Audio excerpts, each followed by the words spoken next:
In this segment, we'll formally define a dynamical system and look at the mathematical models of some example dynamical systems. A dynamical system is a system in which the effects of input actions do not immediately affect the system.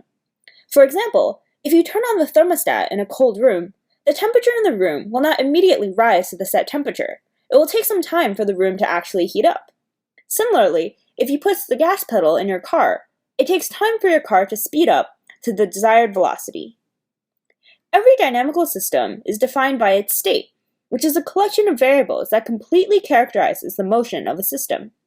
The most common states are the positions and velocities of physical components of the system. The states of a system are commonly denoted by the variable x. As we've seen in lecture, we use the notation x of t to describe the values of the system states over time. This function x of t is often characterized by a set of governing ordinary differential equations. The order of a system refers to the highest derivative that appears in the governing equations. In lecture, we analyze the dynamical system x double dot equals u. We see that the second derivative of x is the highest derivative that appears in this equation. Therefore, x double dot equals u represents a second-order system. Next, we'll see a few more examples of dynamical systems and how they are modeled.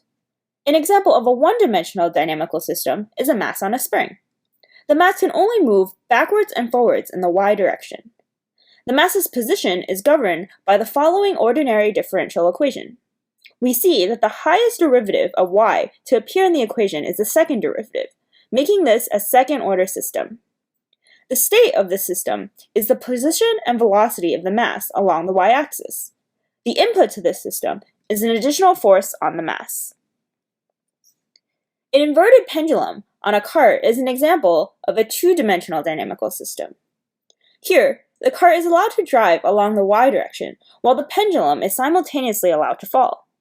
The motion of this system can be modeled by the following set of coupled ordinary differential equations.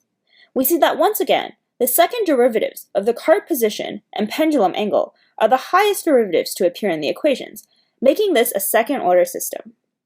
There are four states in this system. The first two are the positions of the cart and the pendulum, and the last two are their velocities. The input is an additional force on the cart itself. Here, we assume that we cannot directly apply a force to the pendulum.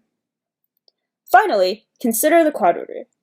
In this week's lecture, we only looked at the motion of the quadrotor in the z direction. As a result, we were able to model it as a one-dimensional system.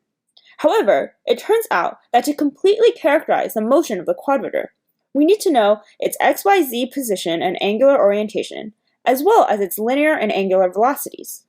We'll talk more about the dynamic equations of the quadrotor in the coming weeks.